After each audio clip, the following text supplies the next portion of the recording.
에게 한 주간 동안 하나님이 함께 하시고 동행하시고 축복하시고 은혜 주시고 섭리하여 주시고 이끌어 주시고 축복하여 주시는 은혜가 차고 넘치시기를 주님의 이름으로 간절히 축원합니다. 옛날 어느 농촌에 이 가난한 아버지와 아들이 살고 있었습니다. 농사를 짓는 아버지와 아들의 평생의 소원은 자기 소를 갖고 농사를 짓는 거였습니다. 오랜 세월이 지나서야 드디어 이제 송아지 한 마리를 장만하게 되었습니다. 어느덧 이제 송아지가 자라서 이제 중간 정도, 이 중소가 되었죠. 봄이 되어 밭을 갈아야 되기 때문에 이제 젊은 아들과 늙은 아버지는 쟁기를 챙겨가지고 밭으로 나갔습니다. 아들이 소에게 쟁기를 지우고 이제 밭을 가려고 이리야 하고 등을 살짝 때렸습니다. 하지만 소가 처음 쟁기를 끌어서인지 아니면 이 아들이 서툴러서 그런지 아들이 제 아무리 이리야 하고 이 재촉을 해도 소가 움직일 생각을 도무지 하지 않는 거였습니다. 결국은 아버지가 소를 몰고 이제 아들은 그 뒤를 따르면서 이제 쟁기질을 하게 되었습니다. 서툰 아들을 대신해서 이제 연세 드신 아버지가 소를 지금 길들이게 된 거죠. 아들은 소를 모는 아버지를 향해서 아버지 가입시대 그렇게 이야기하면 이제 아버지는 소를 몰기 시작하죠. 소가 너무 오른쪽으로 가는 것 같으면 아들은 아버지에게 아버지 왼쪽으로 좀에 가이소라고 이야기를 하죠. 아버지 오른쪽으로 이렇게 이제 이야기를 이런 식으로 이제 밭을 이제 갈게 된 것이죠. 또 아들이 아버지 멈추시오라고 하면 이제 쟁기를 끄는 이 아버지가 이제 소와 함께 멈추었던 거죠. 그렇게 이제 1년이 지나고 난 다음에 이제 소는 어느덧 큰 소가 되었고 연로하신 아버지는 이제 돌아가셨습니다. 이제는 봄이 되어서 아들 혼자서 이제 소를 몰고 쟁기를 지워서 밭을 갈고자 했는데 그래서 소에게 이리야 하면서 재촉을 하는데 아니 어찌된 일인지 소가 꼼짝달싹을 하지 않는 것입니다. 아무리 매질을 하여도 도무지 소가 움직이지를 않는 거예요. 그래서 답답해서 왜 그렇지 한참 고민을 하다가 한 가지 생각이 떠올랐어요. 혹시나 싶어가지고 이제 호령을 좀 달리 해본 거죠. 아버지 가입시대 그랬더니 그때서 소가 움직이는 거예요. 아들이 우어 하고 멈춰 세워도 도저히 멈춰서지 않던 소가 아버지 서이소라고 하니까 그때서 소가 서는 거예요. 소가 그동안 그런 소리를 들으면서 이제 길들여졌기 때문이었던 거죠. 졸지에 소가 아버지가 된 것이죠. 여러분 사람이나 짐승이나 길들여진 대로 반응을 하게 됩니다. 훈련을 어떻게 받았느냐에 따라서 이 행동도 달라지게 되죠. 어떤 습관을 가지고 있느냐, 어떤 삶의 자세를 가지고 있느냐에 따라서 이제 그렇게 되는 것이죠. 우리 그리스도인들에게는 매일매일 이 어떤 삶의 자세를 가지고 사느냐가 참 중요하다고 하는 것을 우리는 생각해 볼 수 있겠습니다. 항상 언제 어디서나 무엇을 하든지 내가 지금 하나님 앞에 서 있다, 내가 지금 하나님 앞에 있다라고 하는 이 코람데오, 이 신전의식의 신앙의 삶을 우리가 늘 살아서 하나님을 기쁘시게 하는, 그래서 하나님부터 인정받는 그런 삶을 사는 저와 여러분이 되시기를 주님의 이름으로 간절히 축원합니다. 우리 앞뒤 사람과 인사 한번 하겠습니다. 당신을 교회에서 보는 것이 내 기쁨입니다. 우리 장로님을 교회에서 보는 것이 내 기쁨입니다. 아멘. 근데 별로 안 기뻐하시는 분들이 있는 것 같은데요. 오늘 여러분들을 교회에서 보는 것이 목사의 기쁨입니다. 아멘이 없으신 것이 어째 못 믿겠는 것 같은, 믿으시기를 바랍니다. 여러분들을 보는 것이 교회에서 보는 것만큼 기쁨이 없어요. 물론 가정에서 봐도 기쁘기도 하고 식당에서 봐도 기쁘지만 교회에서 보는 것만큼 제겐 큰 기쁨이 없습니다. 정말 우리 모두가 서로 교회에서 기쁨으로 만나서 함께 신앙생활하는 그런 축복이 차고 넘치시기를 주님의 이름으로 간절히 축원합니다. 오늘은 6월 마지막 주일이고 또 6월의 마지막 날입니다. 2019년 한 해의 절반이 정말 훌쩍 지나갔습니다. 시간 참 빠르게 지나가는 것 같아요. 한 해를 시작하는 것이 엊그제 같은데 벌써 한 해의 절반이 훌쩍 지나가 버렸습니다. 한 해의 절반을 보내고 이제 내일부터 이제 이 7월 달이 시작되고 그리고 이제 돌아오는 다음 주일에는 이제 한국 교회는 대부분 이 맥주 감사 주일로 지키게 됩니다. 여러분, 이 맥주 감사절은 성경을 보면 하나님께서 이스라엘 민족에게 지키라고 명령하신 이스라엘 민족의 3대 절기 가운데 하나인 것을 보게 됩니다. 그래서 우리나라도 이제 전통적으로 이제 보리를 추수하고 난 다음에 이 보리를 추수하게 하신 하나님께 감사하면서 이 맥주 감사주일을 지켰습니다.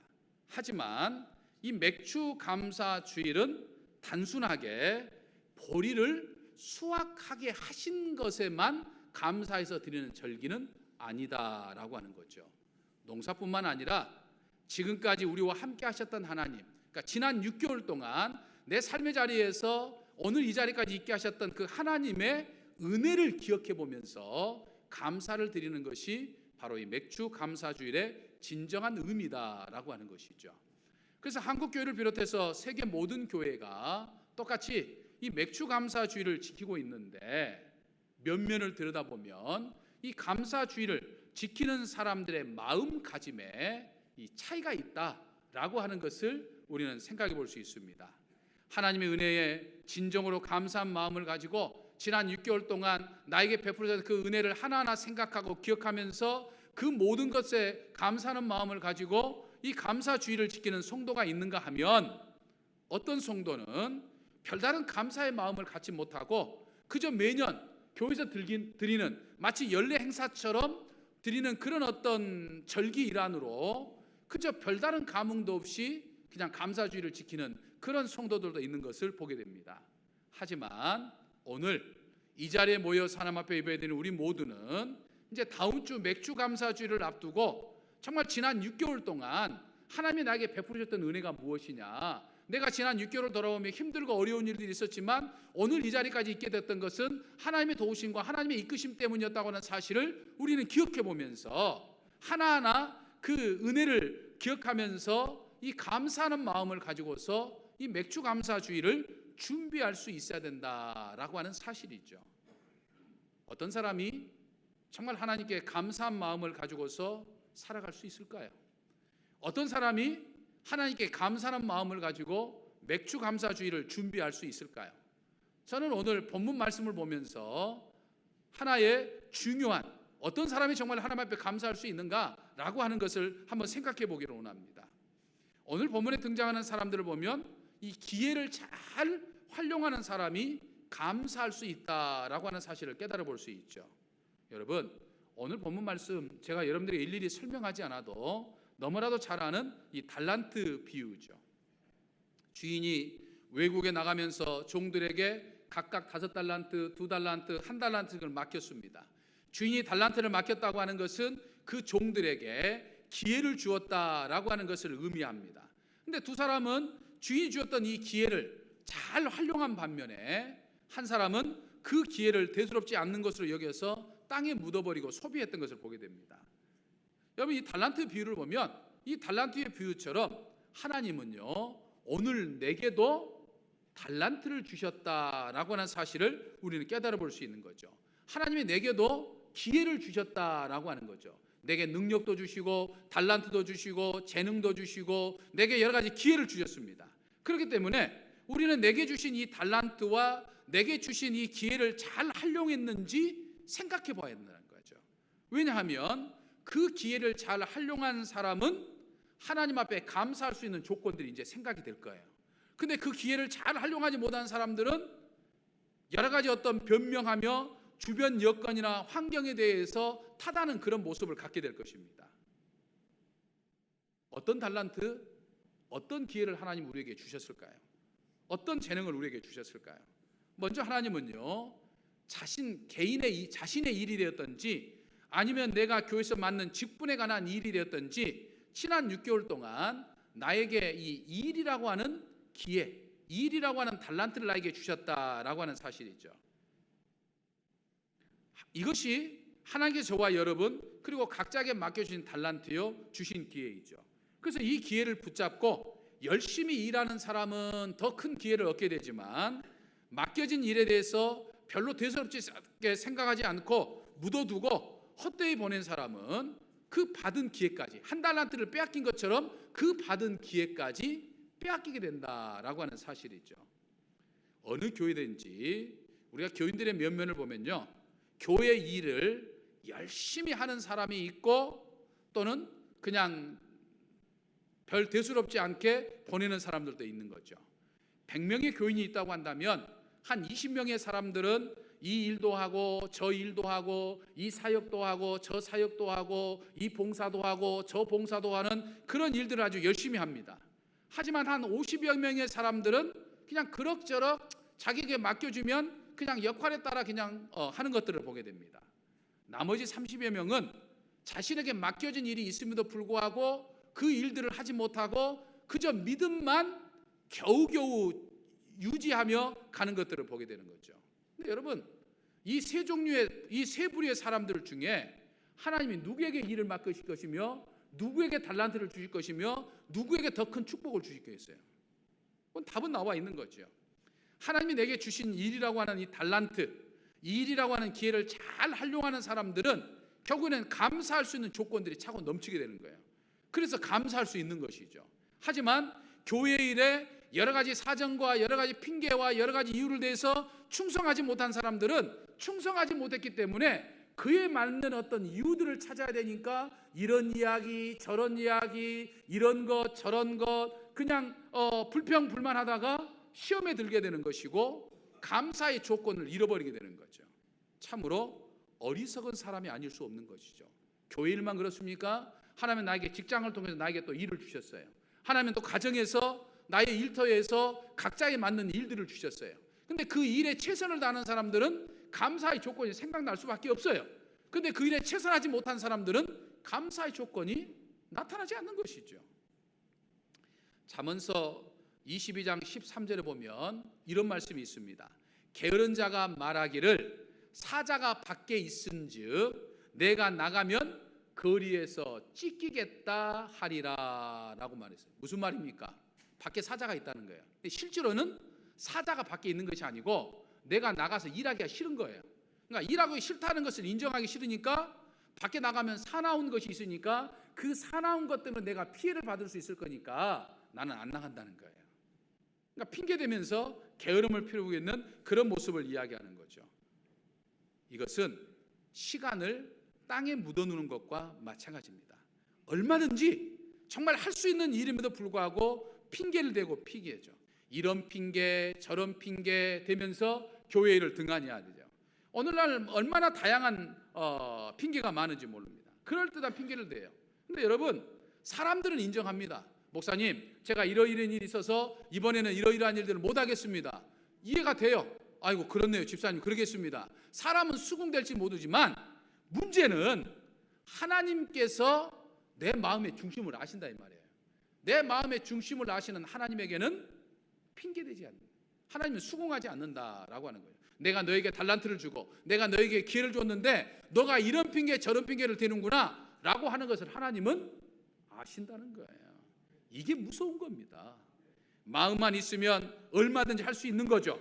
하고자 하는 마음이 없으니까 안 하는 거죠. 그리고 못 하는 거죠. 지난 6개월 동안 하나님은 우리에게 나에게 여러 가지 일들을 맡겨주셨습니다.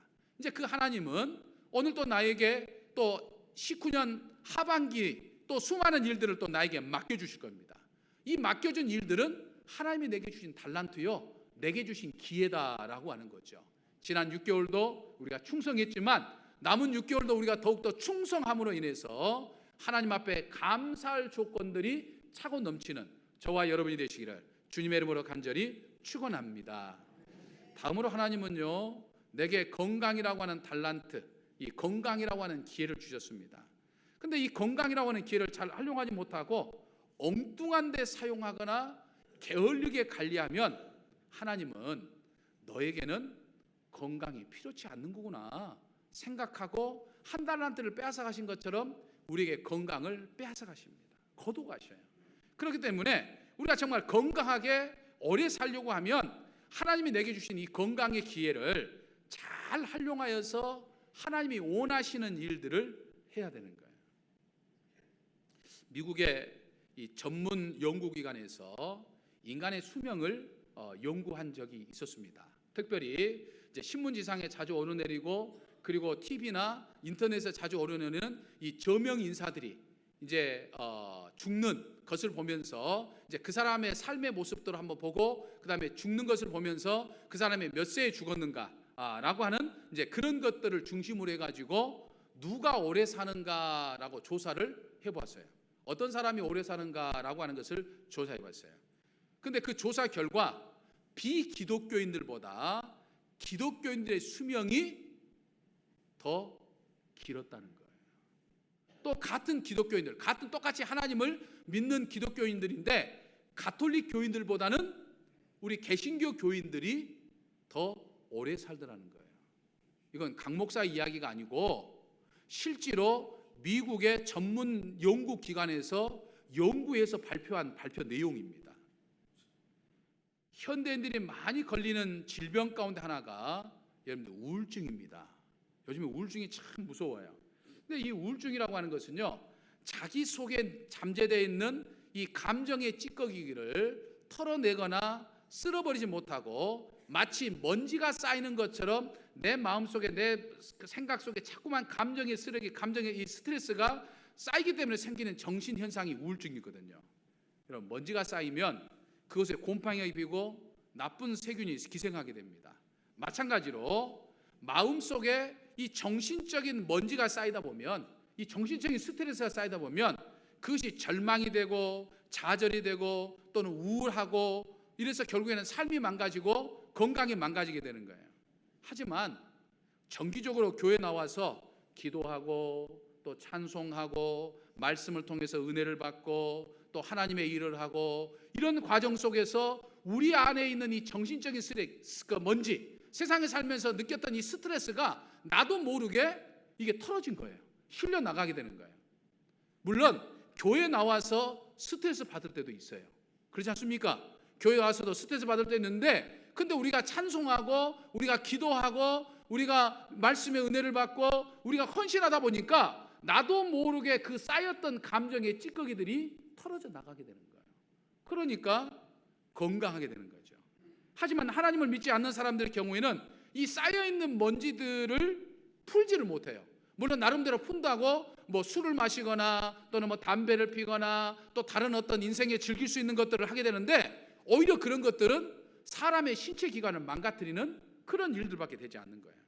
그리고 무엇보다 상한 감정을 치료하지 못하니까 평소에는 아무것도 아닌데 어느 순간에 어떤 계기가 되면 이게 막 폭발력을 일으켜 가지고 막 이 주체를 못하는, 그래서 결국에는 가족 간의 관계도 깨지고 다른 사람과의 관계도 깨지고 정말 인생이 삭막해져 가는 것들을 보게 됩니다. 그러다가 그 한계가 넘어서면 어떻게 되죠? 스스로 목숨을 끊는 끔찍한 일들을 행하게 되는 거예요. 여러분, 건강과 수명은 이 신앙과 아주 깊은 연관이 있다고 하는 이 과학자들의 보고에 우리는 주목해야 되는 거죠. 그렇기 때문에 우리는 늘 하나님과 가까이 하는 삶을 살아서 건강해야 돼요. 그러니까 하나님이 주신 이 건강을 가지고서 하나님의 일을 우리가 늘 해나갈 수 있어야 된다라고 하는 것이죠. 제가 종종 어떤 분들에게 그런 이야기를 합니다. 목사님, 제가 새벽 기도도 열심히 나가야 되고 또 교회 봉사도 해야 되는데 제가 몸이 약해서 제가 새벽에 일어나지도 못하고 교회 봉사도 못합니다. 사실 그래요. 보면 너무 몸이 약하셔요. 그러니까 새벽에 나와서 기도할 만한 정도 체력이 감당이 안 되는 거예요. 봉사를 못할 정도로 감당이 안 되는 거예요. 근데 그러면서도 저는 그런 이야기를 합니다. 그런데 그런 가운데서도 새벽 기도를 하려고 기도를 하고 하나님의 일을 하려고 하다 보면 놀랍게도 하나님이 감당할 수 있는 건강 주십니다. 제가 그렇게 이야기를 해요. 실제로 저는 그걸 체험합니다. 그러니까 하려고 하면, 내가 하나님 앞에 쓰임 받으려고 하면 하나님은 그 쓰임 받을 수 있도록 건강의 기회를 주신다니까요. 건강의 달란트를 하나님 우리에게 주십니다. 그러니까 이 주신 것을 가지고 우리가 늘 헌신할 때 우리에게 감사의 조건들이 생겨나게 되는 거예요. 하나님 주신 이 건강의 기회를 잘 활용하는 저와 여러분이 되시기를 주님의 이름으로 간절히 축원합니다. 다음으로 하나님은 우리에게 시간이라고 하는 달란트를 주셨습니다. 이 시간이라는 기회를 잘 활용한 사람은 하나님 앞에 감사할 수 있고, 이 시간이라고 하는 기회를 잘 활용하지 못한 사람은 꼭 지나고 나면 후회와 아쉬움뿐이죠. 어리석은 종이나 책망 맞는 사람처럼 시간이라고 하는 달란트를 우리가 헛되이 보내지 말아야 합니다. 하나님은 나에게 시간을 주셨어요. 한 소년이 목사님을 찾아가서, 목사님, 제가 정말 하나님 앞에 인정받는 훌륭한 신앙의 일꾼이 되기를 원하는데 제가 어떻게 하면 그렇게 할 수 있겠습니까? 물었습니다. 그랬더니 목사님이 이렇게 이야기를 했습니다. 당신이 하루에 1시간을 꼭 하나님 앞에 드리시기를 바랍니다. 특별히 아침에 일어나서 하루 15분 기도하고, 하루 15분 성경 읽고, 하루 15분 하나님에 대해서 말하고. 뭐 하라는 이야기입니까? 전도하라는 이야기고요. 하루 15분 다른 사람에게 좋은 일을 하십시오. 그러면 하나님 앞에 쓰임받는 복된 인생이 될 겁니다. 이렇게 이야기를 했어요. 그래서 이 소년은 실제로 목사님의 권면처럼 매일 하루도 빠지지 않고 일어나서 하루 15분 기도하고, 하루 15분 성경 읽고, 하루 15분 전도하고, 하루 15분 나와 만나는 사람들에게 착한 일을 행했더니 훗날 이 소년은 미국의 수많은 영혼들을, 그리고 전 세계 수많은 영혼들을 하나님께로 인도했던 이제 부흥 목사 빌리 선데이 목사가 되었던 거예요. 어떤 사람은 하나님이 내게 주신 이 시간이라고 하는 기회를 잘 활용하지 못하고 내 마음대로 삽니다. 내 뜻대로 살죠. 근데 그래도 그나마 다행인 것은 더 이상 나이가 들어서 기력이 없게 되자 지나온 시간들을 돌아보면서 하나님이 나에게 이런 기회를 주셨는데 내가 그때는 이런 핑계 저런 핑계, 이런 이유 저런 이유 때문에 내가 순종하지 못했다는 것 사실 생각이 난 거죠. 그래서 하나님, 제가 이제는 하나님의 일을 하겠습니다 라고 생각을 했는데, 물론 그 생각에서 하나님 앞에 회개했으니까 구원은 받는데 놀랍게도 하나님께서 됐네 이 사람아, 이제 그만 올라오게나 하고 데리고 가시오 그래요. 그러니까 하나님이 주실 때 활용하지 않으면 하나님이 한 달러를 뺏어간 사람처럼 하나님이 우리에게 시간이라고 하는 것도 빼앗아 가신다라고 하는 사실이죠. 그래서 사도 바울은 너희가 어떻게 행할지를 자세히 주의하여 지혜 없는 자처럼 하지 말고 지혜 있는 자처럼 세월을 아끼라, 이렇게 권면했습니다. 여러분, 여기서 아끼라고 하는 리딤이라고 하는 이 영어 단어는 내가 값을 지불하고 사는 의미를 이야기합니다. 예를 들면 우리가 바쁘게 분주하게 보내다가 짧은 휴가가 되어서 여행을 갑니다.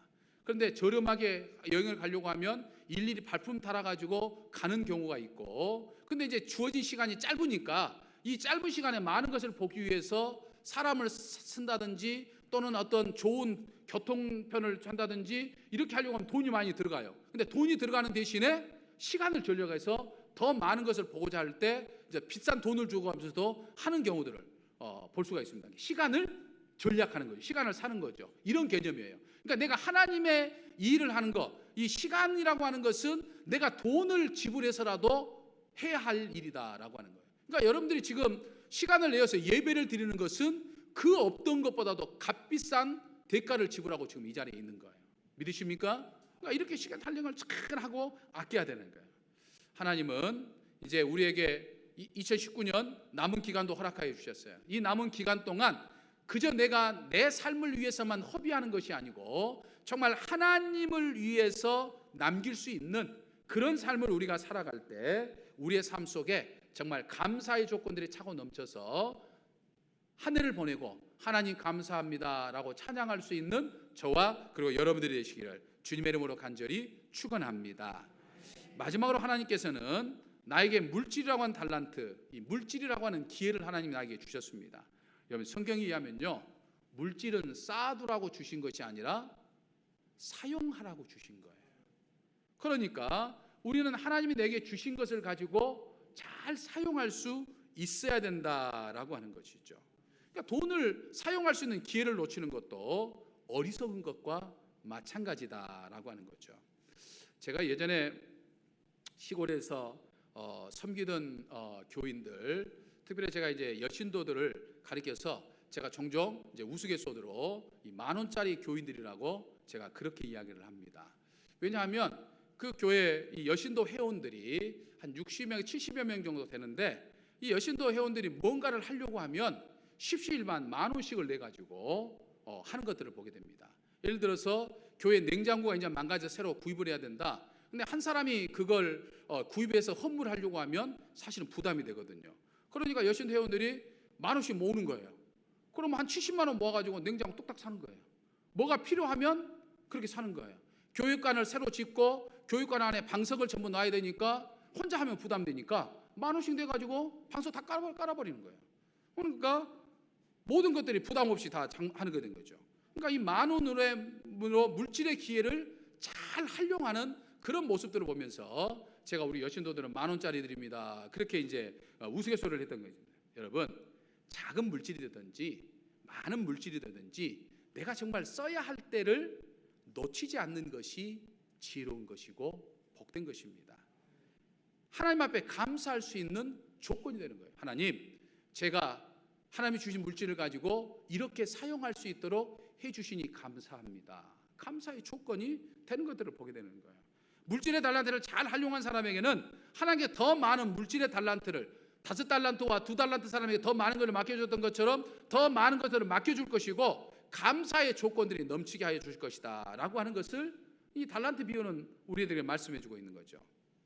사랑하는 성도 여러분, 우리는 이제 한 해의 절반을 보내면서 지나온 6개월 동안을 한번 돌아보면서 하나님이 내게 주신 여러 가지 달란트들이 있었는데, 여러 가지 기회들이 있었는데 내가 얼마만큼 그 기회들을 잘 활용했는지, 또 활용했다고 한다면 그 모든 것들이 전부 다 감사의 조건이 된다고 하는 사실을 생각하고, 이런 감사의 조건들을 생각해 보면서 이제 감사주를 준비해서 우리가 맥주 감사주를 드리고 또 남은 6개월 동안 더욱더 하나님 앞에 더 크게 쓰임받고 더 감사할 수 있는 그런 조건들이 넘치는 남은 6개월을 보내는 저와 그리고 사랑하는 성도 여러분 되시기를 주님의 이름으로 간절히 축원합니다. 기도하겠습니다. 사랑의 아버지 하나님, 시간이 참 빠르게 지납니다. 2019년도 상반기를 마감하고 이제 하반기를 시작해야 되는 이 시점에 그동안 저희와 함께 하셨던 하나님의 은혜를 저희들이 생각해 보면서 예배드리게 하시니 감사합니다. 지난 6개월을 돌아보면 하나님이 내게 주신 달란트, 내게 주신 기회를 잘 활용한 것도 있었고 또 활용하지 못한 것도 있었습니다. 그러나 이제 남은 6개월 동안 하나님이 저희들에게 맡겨주신 사역, 건강, 시간과 물질을 잘 활용하여서 하나님 앞에 날마다 감사의 찬양을 드리며 살기에 부족함이 없도록 저희들을 이끄시고 인도하여 주시옵소서. 믿사옵고 예수님의 이름으로 기도하옵나이다.